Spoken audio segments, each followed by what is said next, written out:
Kia ora and welcome to Business Your Way, a podcast where I take you behind the scenes and look at the strategies, systems and support needed to grow and scale an online service business.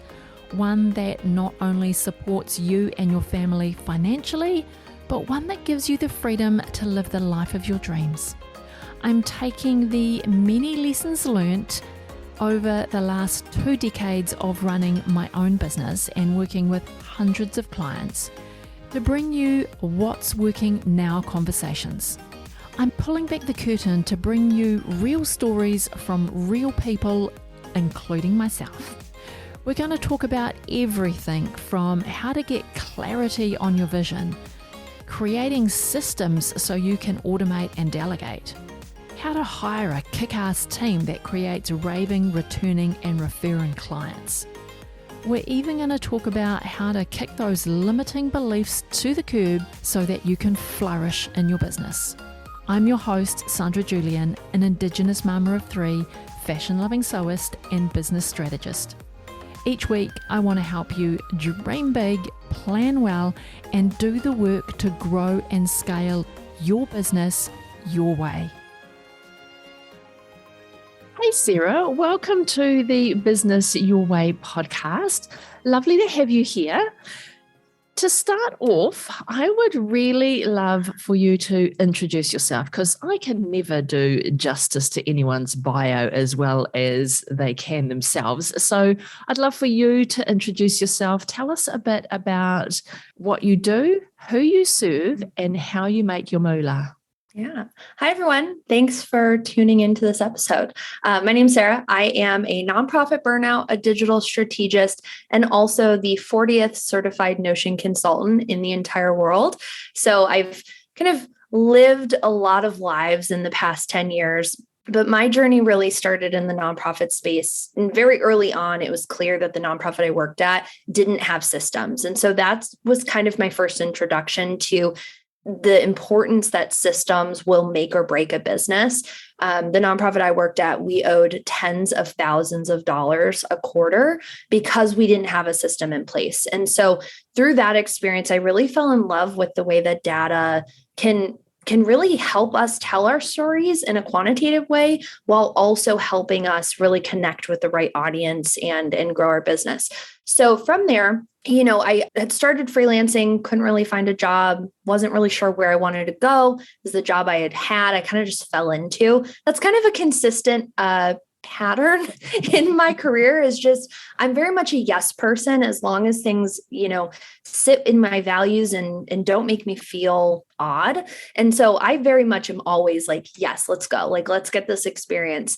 And so when I kind of hit my limit, I started freelancing, and the nonprofit I worked at, we had a lot of partners that didn't have a me on their team. At that point, I was running compliance, doing data. I was doing all of our social media, our website, PR, communication, like everything. I was running 3 departments on my own. So that's a whole nother system we could talk about in project management. But from there, I really just kind of started reaching out to our partners and would be like, hey, you don't have a Sara on your team. Let me come film video for you. Let me, help build this thing for you. And within 3 months, I actually had 40 clients. So my first 90 to 120 days was just outrageous because I was still working full time. I hadn't quit my job. I was trying to rack up as much money as I could. And so I look back full circle now, and it's like, yeah, I didn't have time to kind of tiptoe around a system. Like I needed something in place very quickly. And I think that is really what set me up for my career after that, right? And where I am today, because with that, I started freelancing and doing branding and web design and, just tapping into the creative stuff because I didn't know that you could freelance doing systems and focusing on data. Like I had no idea that digital operations was a career that I could do on my own as a consultant. And so I do what most girls do, started building websites. And I started doing that in 2018, landed 40 clients. And I've worked now with 130-ish clients in 13 different countries over about 3.5 year period. And through all of those clients, I know that a lot of you listening are on the established side, but that doesn't necessarily mean that you always work with clients who are established. And that was kind of the consistent theme that I was seeing with everyone that I was working with is they did not have processes in place. They wanted a logo so badly, but couldn't tell me how they were operating and how they were managing their clients. And so all of my design projects actually turned out to be more business development and digital operations. And that was very much like scope creep. I don't recommend anybody do this, but it was building up this idea and bringing back this passion of loving systems and organization. I'm an INTJ to the T. Like I am overly organized, black and white thinker, like A to Z process. And so through all of that, I started to really get burnt out with design work. And I had somebody actually from Ireland reach out to me for my YouTube channel. I think she emailed me 7 times before I said yes. And she kept emailing me, please build a Notion system for me. Please, I don't know how to handle my clients. I don't know how to manage them. And on the 8th time, I finally said, you know what? Fine, I will do it, but don't hold me accountable if it's bad. And that was 2 years ago. It was right at the beginning of COVID, actually. And it spiraled from there. And at the time of recording this, it's been about 2 weeks since I've completely revamped my business, and I am solely a digital operations agency now. So we don't do design work. We solely work on building your tech stack and your business ecosystem. So focusing, Notion's kind of the baseline, right? So that's where you do the primary work in your business, but how does everything else play into that? Are you using Slack? Are you using Calendly? What form system are you using? Paper form, tally form, type form, those kind of things.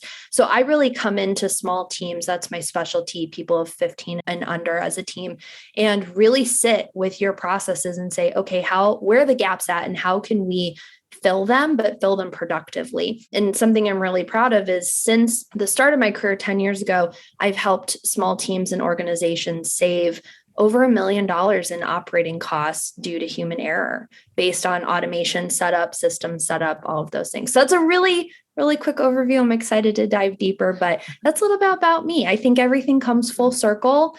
And, I tell everybody that you're always planting seeds in your life, whether you know it or not, right? And so me saying yes to that job at 18, when I had no experience, I hadn't even gone to college yet, saying yes to a data assistant job, it's really cool to look back over the last 10 years and see that experience by saying yes has brought me to where I am today. So it's a really cool journey I've been on.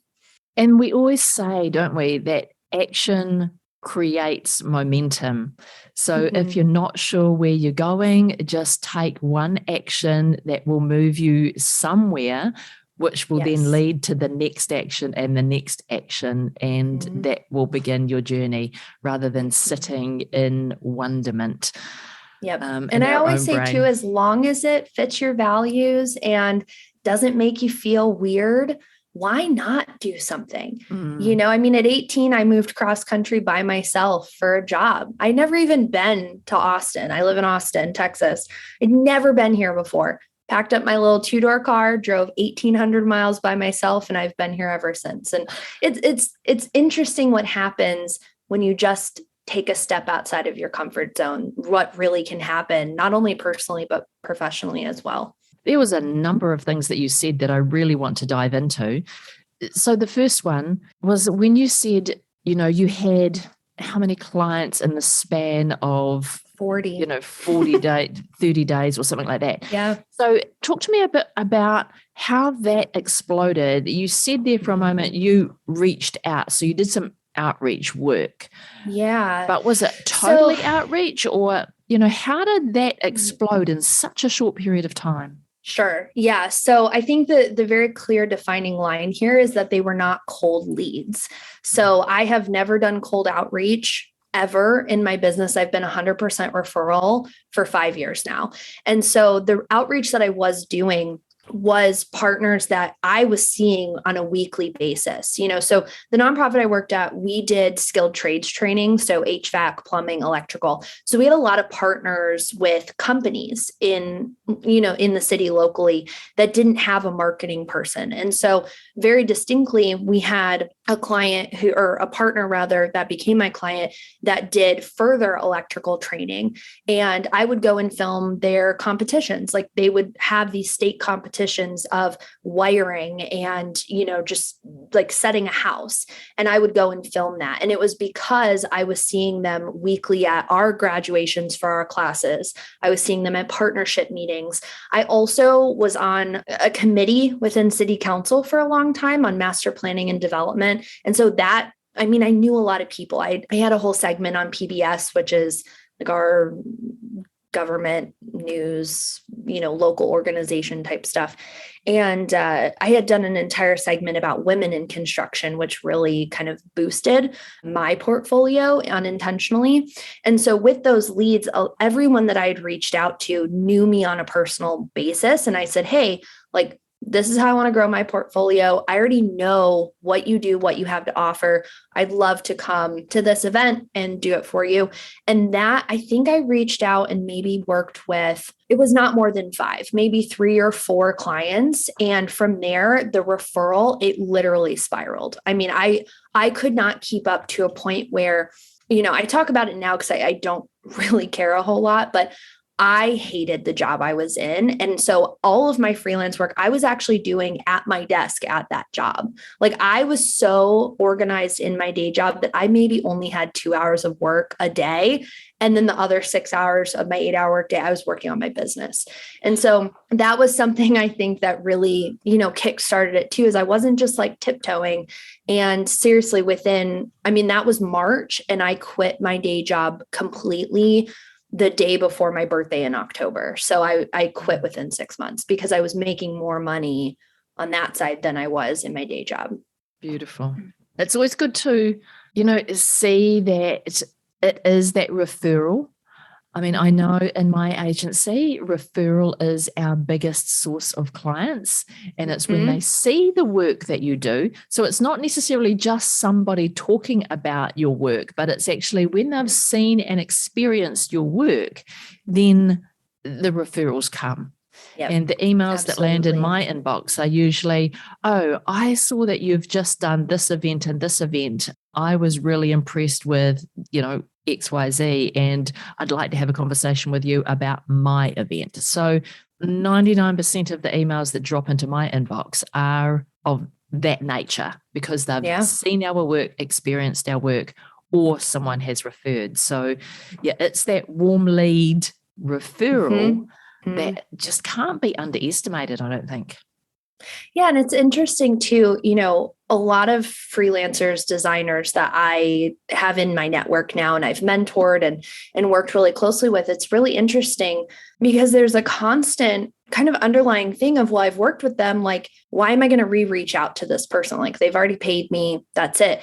And I think what a lot of first-time business owners, and, when I say first time, it's like you're 0 to 2 years, you're in your infancy stage, you're just kind of tiptoeing, you're learning, you're getting your feet wet, is they're afraid to restart the cycle, or, they don't have the systems in place on the admin side to solely dive into the experience they're giving to their clients. For me, if I have to take away from my focus in this call because I have to go take notes somehow, or, I don't have a system set up to document things we're talking about or collect your information, then I'm failing as a service-based business. And that's just my personal belief. If you can't give yourself 100% eye to eye with your client when you're engaged with them, then there's really no point in that. I think it's interesting that you touched on is, they see your work, but I think the magic is when that referral is not talking about the work, but the relationship that they've built with you. And that's something that,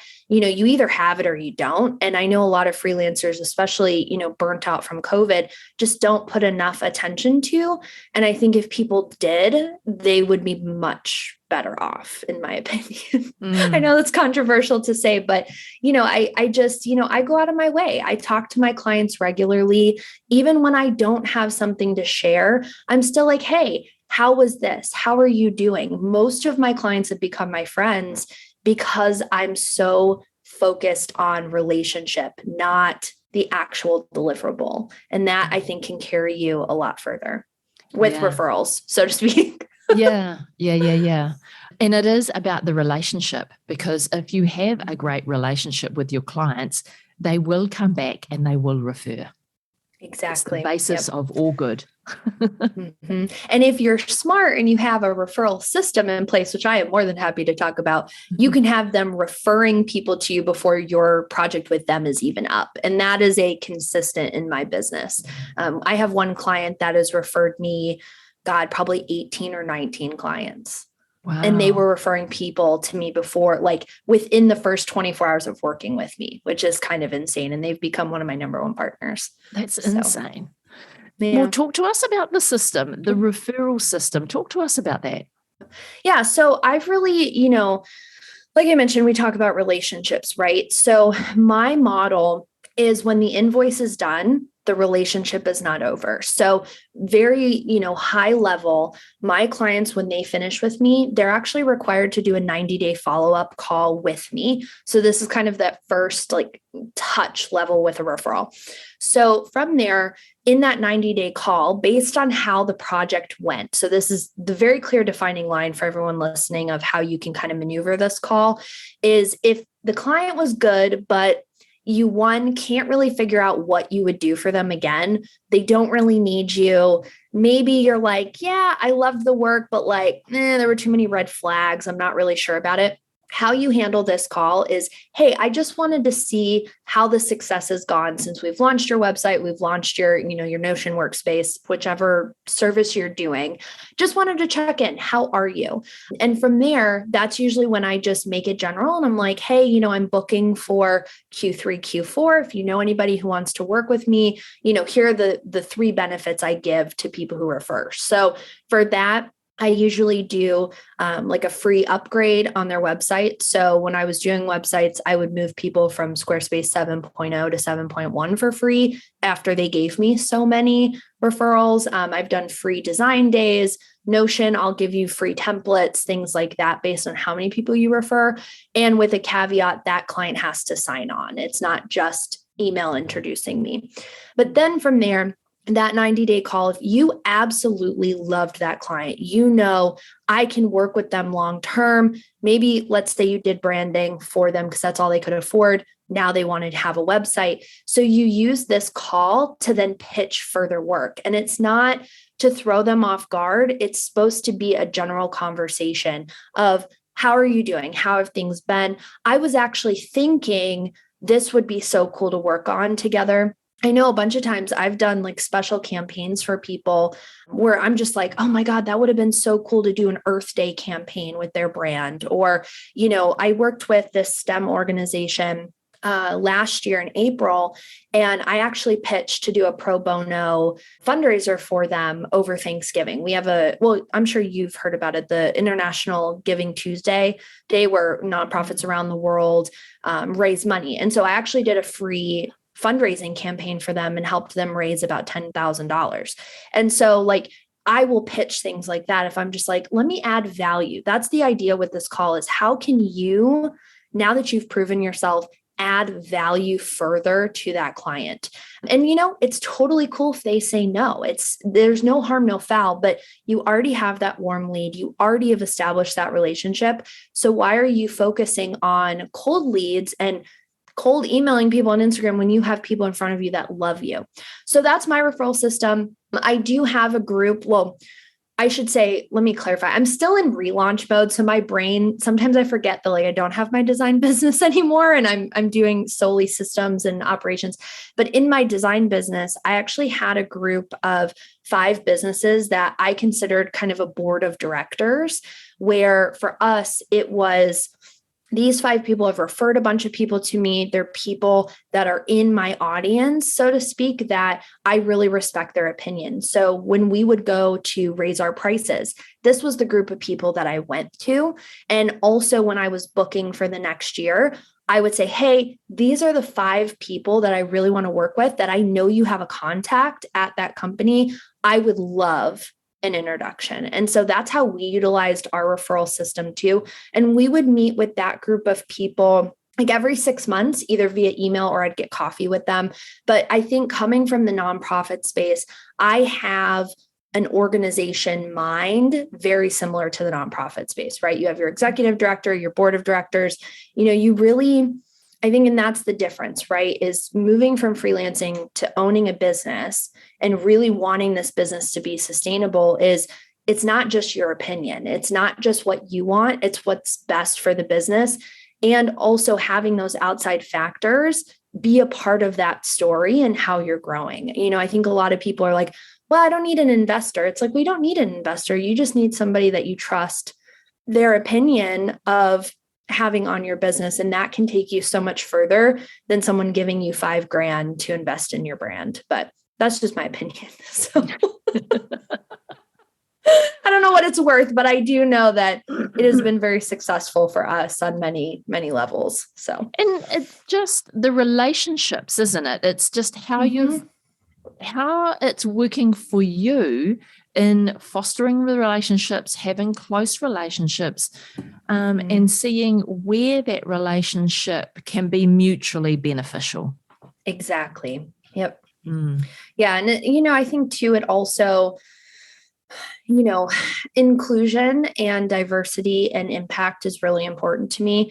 I very rarely work with people who are not minority, who are not LGBTQ. It's very important for me that I carry that forward from my nonprofit work.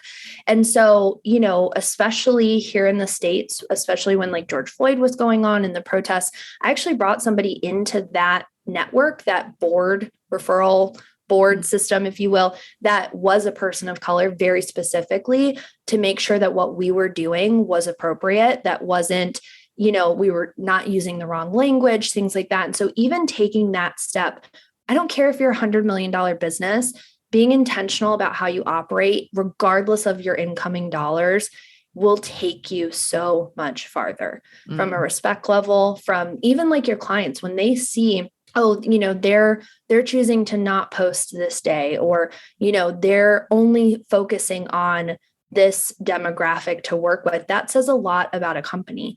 I couldn't tell you how many people I've turned down because of their views. So, just not aligning with mine. And I think that is a system in itself that can spearhead those referrals as well. And I agree, because how you build your business is based on your values. Exactly. And as soon as you start to work with others who don't align with your values, shit gets hard. Yep. And the relationships become really difficult and strained, and you end up by having a business that you don't love anymore. Yep. So building your business based on your values is, I think, key business lesson number 1. Yes. And I think too, not being afraid of what values you're selecting. I say values, but really they should be principles, right? Because anyone can say, we believe in transparency. Okay, that's great. But like, how are you actually putting that into play within your business? And so your principles and how you act on them are so incredibly important, and sticking to them, because at some point, someone's going to find out what they are and going to hold you accountable. And that can totally break you as a business too. So not being afraid to be like, hey, actually, I'll give you a prime example. I worked with a client. Well, I'd signed on a client. This was last summer, I think. And it was a wedding florist. And very distinctly in the strategy call, she said she doesn't work with same-sex couples and doesn't work with people of color, even though she was a woman of color. I ended the call right there and I said, hey, actually, like, I can't work with you. I'm sorry, but like, this is not, I'm not going to put my name on something that completely goes against what I believe in. So, you have to do that. And you know what? Being able to say that confidently, that I'm okay walking away from a $6,000 project. If I sleep better at night, it's okay. So because it is about how we embody our values and our beliefs. And that's what will attract our clients. Yes. Is your values, your beliefs, and that you clearly articulate what you stand for. That's what will attract your clients, and it's what will make your business your business. It's how you will do business your way, and it's what will bring you pleasure in your business. You're in business because you had a passion to do a thing. Right. And for that passion to remain a live fire, you need to be able to work in alignment with your values, your beliefs, and your principles, and live by them every day in how you work and who you work with.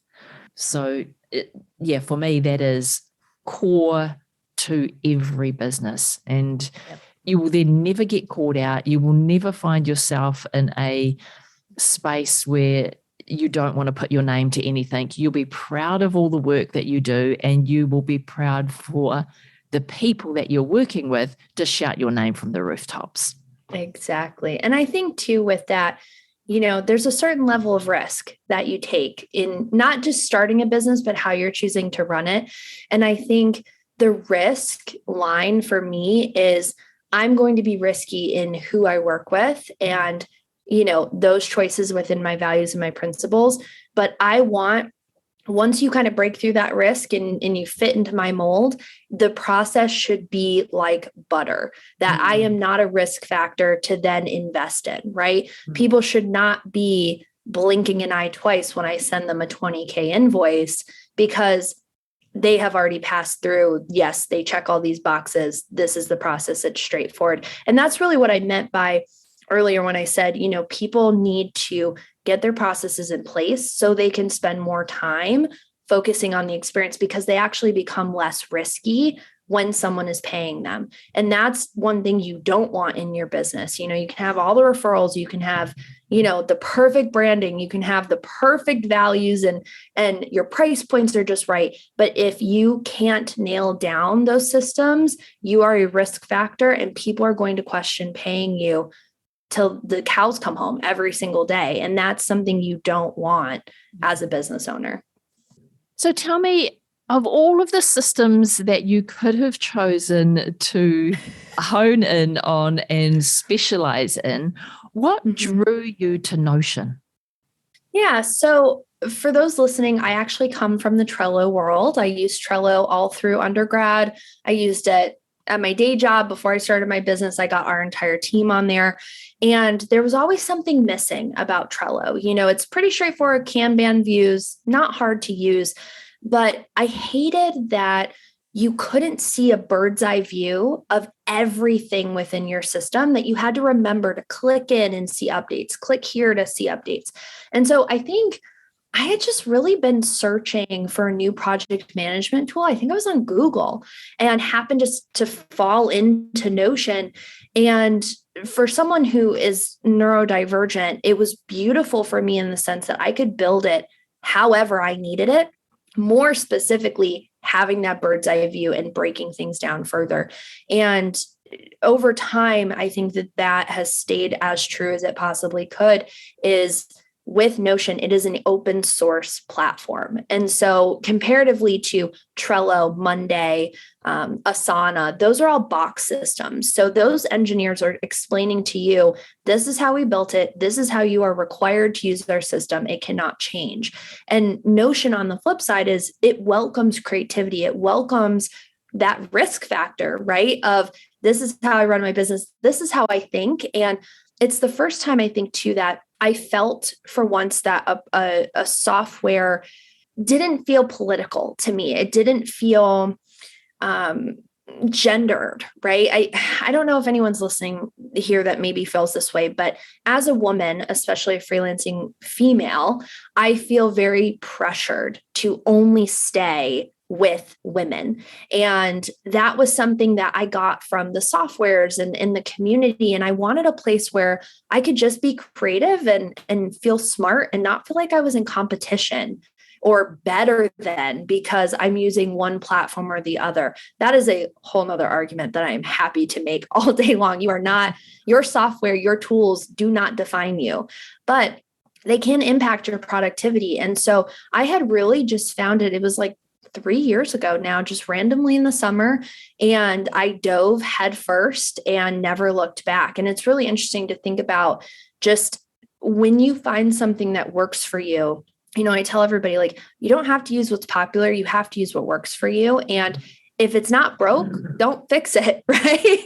And so that's really, I think that's the other beautiful thing of why I stick with Notion is because as my processes have shifted, as my expertise has grown, who we work with and the services we offer, I still fit their mold. Whereas, HoneyBook is so specific on their pipeline and it's a very, specific to photographers. Some branding people are using it now, but I've heard a lot of, frustration because it's not for designers, it's for photographers. And so it's been really nice to not feel like, oh, I'm shifting my business. Like I got to go find something else to make it work. And that's really where I feel like the magic with them lies. I don't know too much about Notion, but everything that you just spoke about is why I love Monday.com.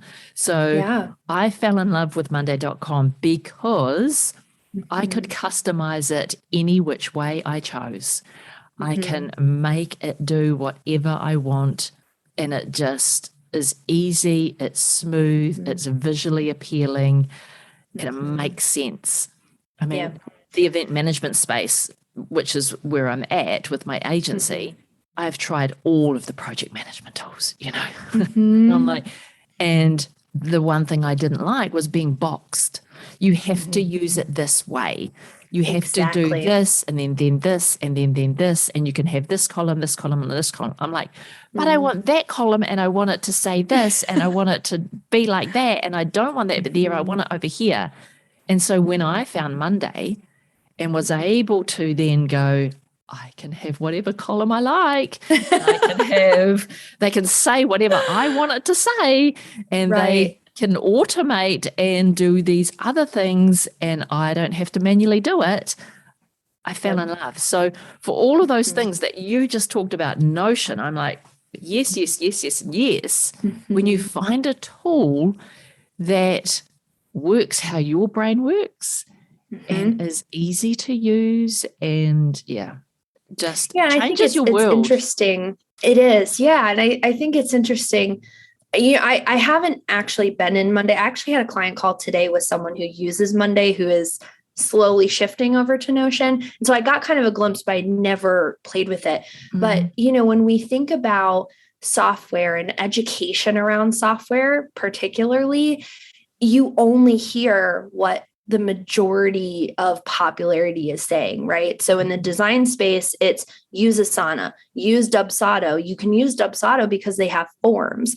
Notion has forms. Notion is literally Google Docs, Google Excel, Google PowerPoint, like everything in one. I can embed a Loom video onto a page. I can actually turn a Notion page into a website, which my personal website is actually a Notion page that I built. With some special coding and things like that. But, it's when you find, again, when you find something that works, it doesn't matter who you're paying, but I think it is important to look at your entire tech stack and make sure that you aren't paying for two separate softwares that do the same thing, right? You're really slimming down rather than adding on. And I get people all the time that are in my inbox going, can you please beta test my software? Please beta test my software. I'm like, no, because I appreciate that you're reaching out to me, but what I have works, and I'm not trying to add confusion to my own brain, trying to see the differences and figure out, okay, well, Notion does this, can this do that? And what do you have to give up if it doesn't do that? And so I think it's interesting when you look at your entire ecosystem for your business and where all of those responsibilities lie within your tech stack. Because I'm sure you don't just use Monday. right? We're using Zoom right now. You probably use a communication tool, right? So when we think about those things, how do they all interlock? And how do those gears all work together in one flow to keep your business moving? Yeah. And I'm always looking at how can I slim down? So we used to use Zoom and we used to have Slack. And I'm like, actually, Gotcha. Zoom has Zoom phone, Zoom chat, and Zoom meetings. I'm getting rid of the phone system. I'm getting rid of Slack, and we're now doing everything in Zoom. So I'm always looking to how do you slim down that tech stack with some tools that are friendly to one another and less onerous on the team. The team don't have to learn 100 pieces of software because actually we've just brought 3 things into one. How can we, slim that down so it's just easier and it flows better and it's less things that can break when you're doing your automations. So less passwords you have to change. Yeah. And I may blow some people's minds right now, but my team, we use Notion for everything. We got rid of Slack. We communicate solely in Notion using their comment feature. All of my clients, once they sign their contracts, I don't even email them. We have mailboxes, basically databases we built in Notion that act as inboxes. And so we solely communicate with everyone on Notion. And even like Zoom, I refuse to pay for Zoom because I pay for Google and we have Google Meet, right? So it's like, why rack up hundreds of dollars in software, like you're saying, if one tool does it? And I think, again, that goes back to the education is we sign on to one software for one reason. We may not even know what else the software does because we're not experimenting, we're not learning. And I think if more people did that, they would realize that the tools that they have are exponentially more than they could ever imagine. But we get in the grooves and, we forget. So. Well, and we hear someone say, oh, this is really good for that. And then this is really good for that. And before you know it, we've got a hodgepodge patchwork of different things because someone said that's what we have to use or that's good. It's like, let's simplify our business down. Yeah.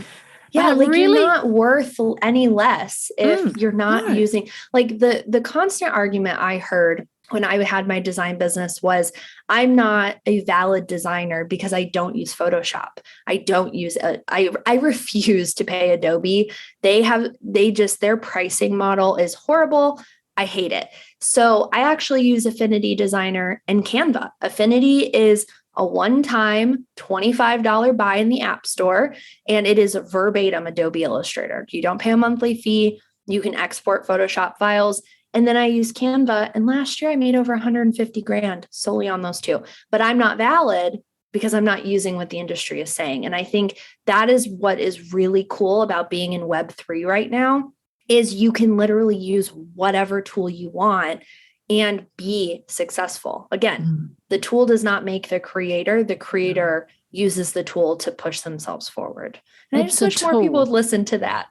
Yeah, it's a tool, and we have to find the tools that work for us, that produce the product that we are promising to our clients. Exactly. And that is the main, thing that we should be after is a tool that works for us because we're now spoiled in this day and age. There is a plethora of tools that we can choose from depending on how you like to work, whether you are visual or analytical or however your brain ticks, there's a tool for you. And so as long as that tool is helping you deliver your product as promised to your client, then we're good. Exactly. And if it doesn't interrupt your client experience, I'm just going to lay the emphasis on there. If the tool is not interfering with your client experience, then it's good. But if you're sitting here and you're missing emails or missing notifications and it is diminishing your expertise and you leading the charge, drop it, get rid of it, or hire a VA to manage it for you. Because again, your client experience is all that matters and the systems that elevate that. Yeah. And software and systems should be elevating your customer experience. That's the end goal. So exactly. I I want to really dive into Notion because I've heard so much about Notion, but I have been doing the resistance because I'm like, no, Monday does everything they need it to do. It's like, I'm in love with Monday.com. So I've been resisting even Are they sponsored? Are they sponsoring this episode? No sponsoring. No sponsoring. It's just, it's when you find a tool that you fall in love with that makes your job easy, you talk about it all day. Me. Yeah. You're talking to someone who is just a advocate, a happy user, and who in 8 months went through the certification program to now be certified in the entire world on a single tool. Trust me, I am, if anyone understands this, it's me. I get it. I went kind of crazy. Yeah. And so I've been like resisting because I'm like, I've got better things to do, but it's intriguing and it's curiosity. And I could do that all day because I'm a bit of a geek when it comes to tools and software. I'm like, I want to know what you do. I want to know what your possibilities are so I can either dive into you or rule you out. Like, sure. Yeah. So I want to dive into Notion, what it actually does, what it is, what all of the love about it. Because everyone that, I've heard go, Notion, they're in love. I've not heard anyone say, oh, no, don't do that. That's a bad idea. I've heard those people. So I think first and foremost, just to kind of separate those two people out, right? Again, Notion is open source. Monday is a box software. When you open up Monday.com for the first time, chances are you probably have a 5-step tutorial that's showing you how to click around, maybe do a few things. If they have a great onboarding process, they probably give you a video and like welcome you to their software. And chances are within 30 to 45 minutes, you are fully operational in that software. Notion can be that way, but most of the time it's not. So I'm not trying to defer anybody. You really have to be intentional and want to build a space that works for you. This is not something that, you open and in 5 minutes it's put together and you're working in it. Could be if you're downloading a template, because a lot of us are template creators. There are thousands, if not a million templates out there that you can download. But I think that's also the key too, is everyone's brains work differently.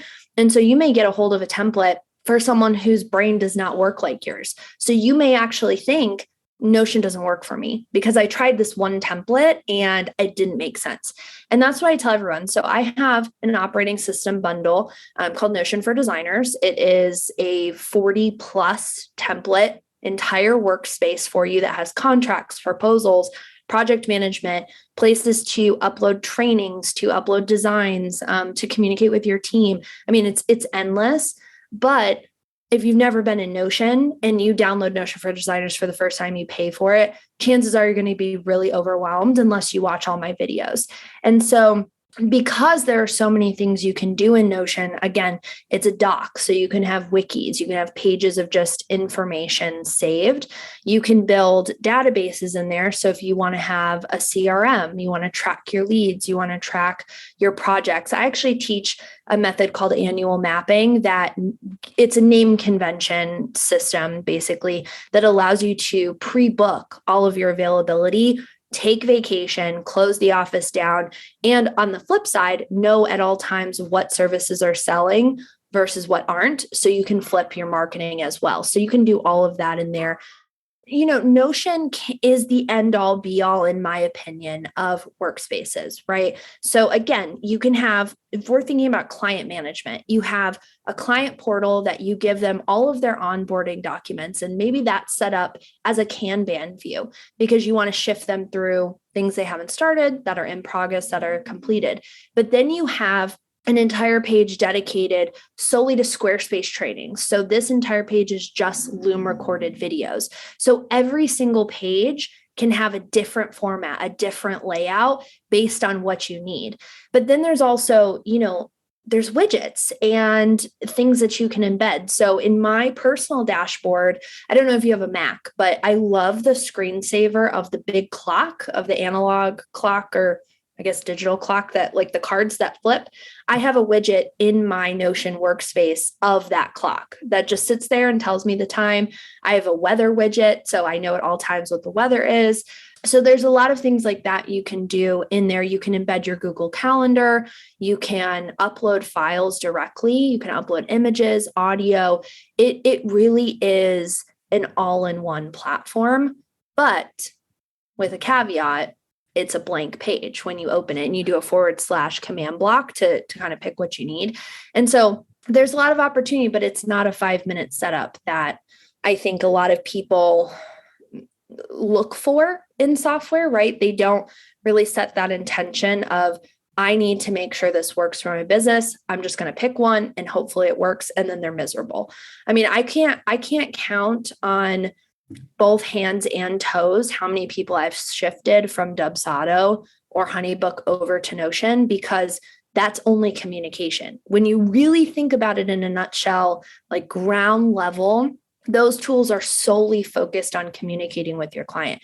Notion does it all. So you start to see your limitations and your gap within your processes. Mm-hmm. And that's when you start to search for another software, right? And I think that's what I like to tell everybody too is Notion, you don't have to have everything figured out. You just have to have the foundation set to not be afraid to try it out and experiment. And once you get the basic understanding, which, just a little plug, I have a free Notion basics course that teaches you all of the lingo, the foundation, like everything on my YouTube channel that you can just go and watch. 7 videos. Well, literally by the end of it, you can say, yes, I want to use this, or no, don't ever let me hear Notion again. And so, you have to just have that foundation. And from there, you can do anything. That was really long. I'm sorry. I love Notion. So it's not sponsored either, but it kind of is, because I'm not only an ambassador, but, being a consultant, but it's just, I've never had a software that I can, I have a jungle in my apartment. I have over 150 houseplants. And so I have a full personal dashboard documenting the health of my plants. I just built a meal tracker for somebody who wants to lower their alcohol and carb intake. So we built a meal tracker in Notion. But then 2 days ago, I just built a Notion template for a podcast hosting network to manage all of their clients. So, I mean, that's like 8 different ideas right there that you can do on the platform. And you just have a different page for each thing. I run personal and professional all in one account. It's really cool. So does your brain have to be, one, creative to think about, how am I going to lay this out? Mm-hmm. And then 2, a little bit analytical to think about, how does this all come together and how is it collecting the data and how is it spitting that out for me? So does your brain have to have those 2 things, dialed in for you to then think about, how am I going to use Notion? If you're starting from a blank page, it'd be like starting from a blank spreadsheet and going, how do I make this budget? Yeah. I think it's easier if you're creative, right? Because I look at anything I build from a visual designer perspective, right? Like I'm building a website. You think about the layouts, the color branding, because you can do like color coding and stuff in Notion. You can add like banner images, all kinds of stuff. And so I think that's a benefit, but you don't need it to make it work. And so again, going back to that foundation, as long as you have what you need, then you can make it pretty after. Now, I do think in terms of the analytical side, I think it's more about the patience, right? And learning, okay, this is how I do this, because differently. So this is a great example, because you mentioned spreadsheets. Notion databases, you can write formulas in there, but unlike Excel or Google Sheets, you can do formulas vertically and you can also do them horizontally. In Notion, you can only do them horizontally. So that was a big learning curve for me, of someone who's been in Excel for 20 years, right? Mm-hmm. And not in reprogramming your brain to how Notion works versus how other tools choose to write their code and engineer their product. And so that, I think, really the patience can come in. But, if you're not super visually aesthetic, that's not, you're more right brain than left brain. That's, I think too, where templates can come in. I've downloaded budget templates. I've downloaded daily planners, all of these things that people sell or give away for free if you're trying to figure out your aesthetic or even the analytics side too, right? I bought a template not too long ago of somebody who had made kind of a YouTube creator kind of template thing for developing content. And it was really cool to see how they set it up from someone who uses Notion regularly, but understanding, okay, this is how they connected this and this. That's how it makes sense. But visually, I want nothing to do with this because it's not necessarily my style. It's how you present your data that makes the most sense. Mm-hmm. For me too, I come from Tableau. I'm Tableau certified. I used Tableau for several years. I use Spreadfast. I know HubSpot. And so all of those too, like heat maps and things like that, it takes a while to understand the differences. But once you get in, I just think people need to take 5 minutes off of social media and actually learn or watch a video on anything that's new to them, and you're golden. So I'm very particular about my education opinions. I mean, seriously, when you think about it, right? People all the time are like, oh, I wish I could do this. Or, oh, I wish I could set up workflows in Calendly. Okay, take the 5 minutes and do it. Mm-hmm. In the time it takes you to wish and hope that something would happen in your business, you could probably achieve it 10 times over.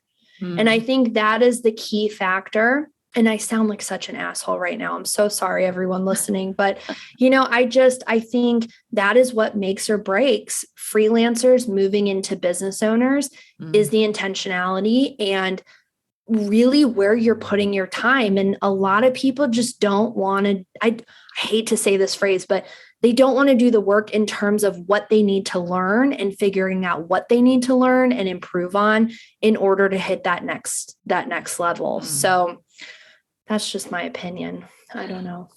For what it's worth, I don't know. Yeah. I mean, and I'm the person that goes, all right, if that's what I want to use, then how do I get good at it? Because there's no good bringing it into my business and then going, oh, I've got this tool, but I don't really know how to use it. I'm like, get to know how to use it.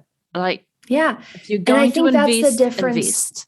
And that's exactly what I was just going to say is if you are spending money, you need to shift your mindset in your business of this is not an expense, it's an investment. Mm-hmm. And I think that is an entire mindset and system in its own. If I'm spending, what is Zoom now? Like $25 a month.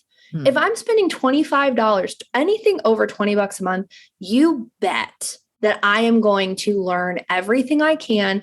I'm going to talk to customer service just to introduce myself because you never know when you're going to need something. Calendly, I had 2 Calendly accounts I was paying for, and I know their terms of service. They don't do refunds, but because I'm very nice and I've had conversations with them, I got a refund because I learned the process and I'm nice about it.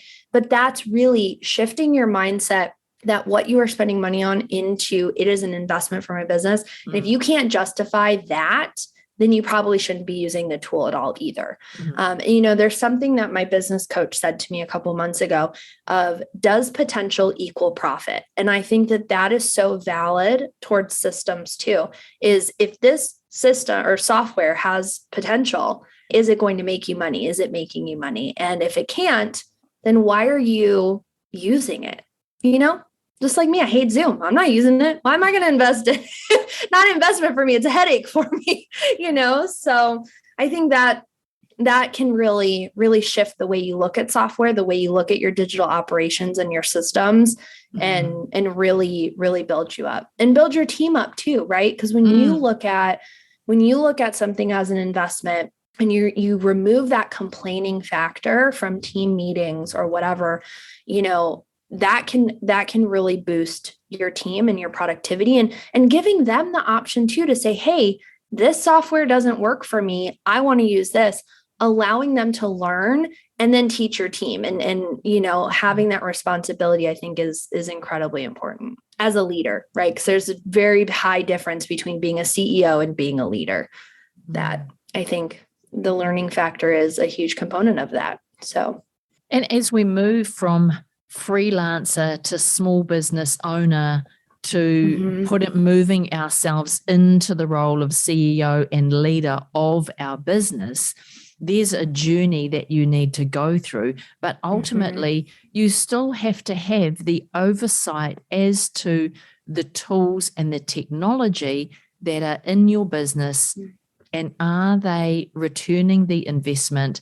Are they aiding to the productivity, the efficiency, and the ultimate customer experience?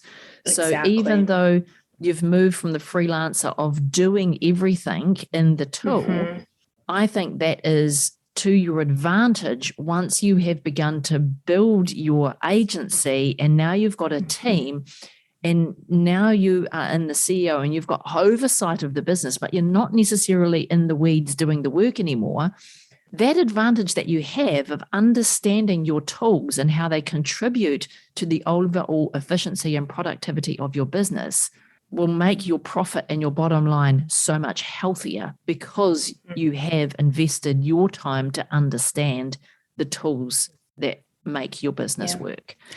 And I think even further, trusting the people that are in the weeds now for you. That is the number one key, right? Because when you were in the weeds as a freelancer, maybe you had 1 to 2 contractors here or there kind of helping you out, you're still doing the majority of the work, right? And so this process worked for you. This was something that I had to learn very hard last summer before I started hiring my team was, I know what works for my brain. I know what works for my kind of turnout, right? So last year, I designed 29 websites and 15 full brand packages, not including my Notion builds, not including day rates. Like I had a new client every 10 days in my business because I knew I could handle that. But when I started getting in a team and hiring, more contractors and I had a VA and all these things, I had to learn what works for me doesn't work for everybody. And I have to trust that the person I'm choosing to hire can make their executive decisions within their own role to say, this needs to shift, or this tool actually is outdated. Here's this one that is way better. And trusting the people that you are spending hours and hours hiring to actually do well when they're in the weeds, no matter if you were in the weeds 6 months ago or 6 years ago. And that's, that was a big reason why I left my day job, is because people who weren't in the weeds weren't getting it and didn't want to learn. And that's why I see so many businesses fail now, because they don't trust their team. And no system can fix that at all. No system can fix that if you don't trust someone to do what you've hired them to do. And shift it, right? They're auditing their SOP and filling those gaps that you may not have known as your own freelancer, but you have someone coming in. And that, to circle back, just full circle back to the referral system that I have, that's why I had that, because you can only see what's in front of you, and having a network around you, they can see the entire picture and be able to see where those spots and those holes are that you probably can't see. But it's working with your clients that also helps you see the holes, because they bring fresh eyes to what you're delivering, and their feedback helps you identify your holes, your gaps, you're so far. I wish so many people would not be afraid of the feedback loop. That just, like, you said that, I'm like, oh, I feel it in my soul. Like, I just wish that people would be just like open to hearing, like, hey, this wasn't great, or this was great. I literally was on a discovery strategy call with a client today who was like, hey, this wording you have on your sales page made it sound like this, but because I knew you, I knew it wasn't that. But just here's some quick feedback in case someone is thinking about buying this offer and has never engaged with you. I'm not going to take offense to that. That's going to make me more money. And I think so many people, especially people who are in that 0 to 2, 3 year mark, that aren't as confident yet in their systems and in their process, are so afraid of feedback. And I love client feedback. I hope you tell me I'm wrong. Yeah. I hope you tell me I need to improve, because that's, what do you have? If you're constantly being told, I'm great, this is great, like, you're going to get burnt out and bored. You're going to be bored out of your mind because you're not growing, you're not evolving. And that's, as a service-based business, you should be evolving, right? Because, nothing's ever static. The whole thing. Yeah, but the world isn't static. And as a business, we can't be doing what we were doing 5 years ago or 10 years ago. I've been in business 20 years. And if I think back to what I was doing 20 years ago and what I'm doing now, I have the same business, but they are like night and day. And that's because the world's evolved. So you have to evolve, and you have to get more sophisticated. And the tools available to us now allow us to automate so much more in our business, to be better at what we do. And when a client says to me, that I would love to have more of that, or I thought if we put this in here, that would do this, so it's that collaborative conversation with the client that you're like, oh, let me take that and let me implement that across the board. And then everyone's going to benefit from that. So, right. And that's, like what you're saying comes back to the relationship, because if you feel a certain type of way because a client is saying, hey, what about this? Right? Trying to be collaborative. If you're feeling negative, whatever, because that's on you. And I will say, I've had some projects where it's like probably not the best, collaboration. And that's, again, where feedback comes in, right? Because you have some clients who are like, make it pop. Oh my God. I couldn't tell you how many times I've heard, make it pop. Okay. But that is where feedback loop comes in. And this is another system I have. I only asked my design clients 2 questions. Does this resonate with your ideal audience? Why does it not?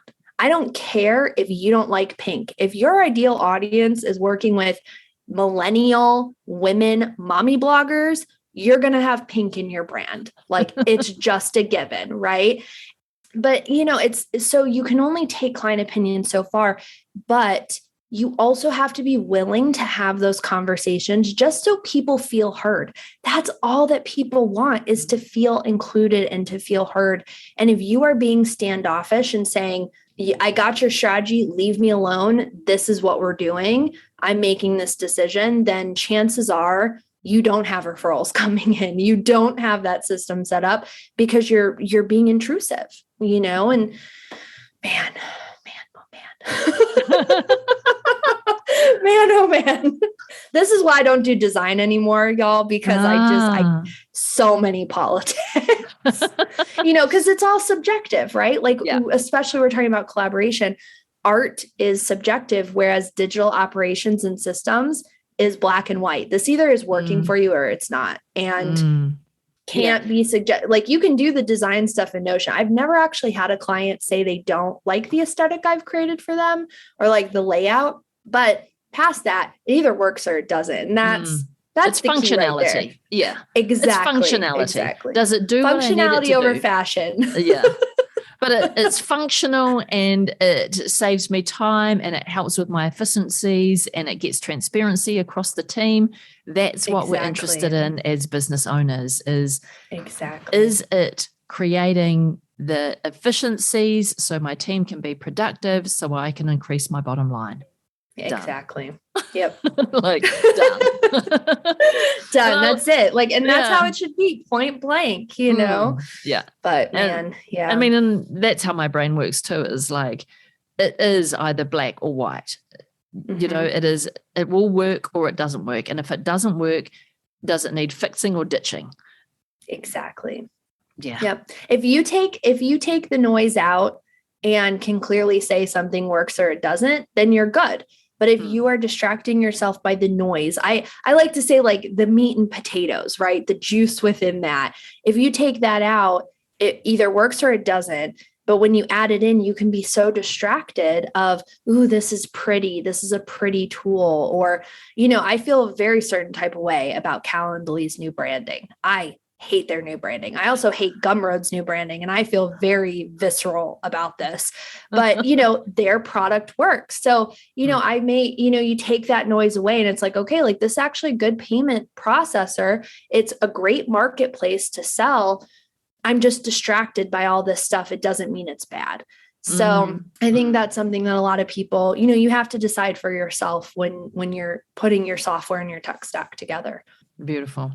We could keep talking all day, I am sure. So many things to talk about. And I mean, have me back. I'm happy to come back and talk more in another episode. Business is multidimensional, right? That's multidimensional, but it is not siloed. They are all intertwined. They all interact, all parts of business, from team to tech stack to visual appearance to functionality, efficiency and profit, and all of the things. They're all intertwined, and how you put it all together is so individual to the business owner that, we could talk all day around all things business. I know. I know. I love it. But I think that's, I'm very focused on education without a paywall. That is my primary focus. No matter where you come from, no matter, the financial status you're in when you become a business owner, it should not be difficult to learn things. And so I could talk for hours and hours and hours about just different methods and ideologies and systems and all of that. And I'm happy to do that. So if anyone needs or has questions, feel free to send me a note, and I'm happy to get coffee with you and chat further. Nice. That's beautiful. So that is so lovely to have you here and talk about all the things. Systems, I get my geeky hat on and go really deep and get really curious and inquisitive around why someone prefers one tool over the other. And I don't think it's right or wrong. I'm just interested to know the rationale behind it and why continuously. The why. Yeah, the why. Claire, I'm going to put all of your contact details into the show notes. So people want to reach out to you. They want to know more about Notion. They are interested in, where to find your free training on how to get started with Notion. We're going to put all of that into the show notes. So if anyone listening is curious about Notion, then you know where to go to get all the information. I am the Sara Loretta on everything. It doesn't falter. It's spelled the same everywhere. So anything you need. And I tell everybody that too, is I'm very particular on how small my audience is. I'm not trying to grow massively, because if I don't have time to have a 30-minute conversation with you, I'm not doing something right. So literally when we say you can reach out to me, please feel like you can, I will respond to you. I manage my social media. So feel free to reach out. Any questions that you have, I'm happy to answer. Beautiful. Or just chat. If you're just hey, we're cool. Let's do it. Let's get coffee. I'm always down for friends. So nice. Beautiful. Thanks so much for your time today, Sara. It has been so good to have you on the podcast and have this conversation. And I will have you back and we'll choose another topic to dive into. Sounds good. Yeah, I'm here for it. So all right. Well, thank you so much, everyone. I appreciate the invite and being here. You're welcome. Before you go today, I wanted to say thank you for being here and listening all the way to the end. All of the links to this week's episode can be found in the show notes, or if you like to read a really good blog, then you can head over to my website at sandrajulian.co/podcast. Now, you've probably realized that running a business is not for the faint-hearted. There are challenges coming at you left, right, and center every day. But I'm here to tell you that challenges are only challenges because you haven't yet found an answer to them. The solution could actually be easier than you may think. But if you're anything like me, you tend to overthink or overanalyze the solution that is right in front of you. So what do you have to do to become the best boss you could possibly be? Well, you could go and take my 2-minute free Agency Owner Persona Quiz at sandrajulian.co/quiz. Here you'll find out how you can scale and streamline your business without compromising you and your lifestyle. I can't wait to know what your results are. So once you've done the quiz, why don't you take a screenshot, jump over to Instagram, share it on your stories, and don't forget to tag me. I'm at sandrajulian.co. If you've enjoyed today's episode, make sure that you hit the subscribe button to get notified of the new episodes as soon as they're released. And if you listen on Spotify or the Apple Podcast app, then I'd really appreciate if you could rate the show and perhaps leave a quick review if you are on the Apple app. Those 5 stars would mean the world to me, and it would help get this show in the ears of more online service business owners. Alrighty, my friend, have the most productive week, and I will talk to you again real soon.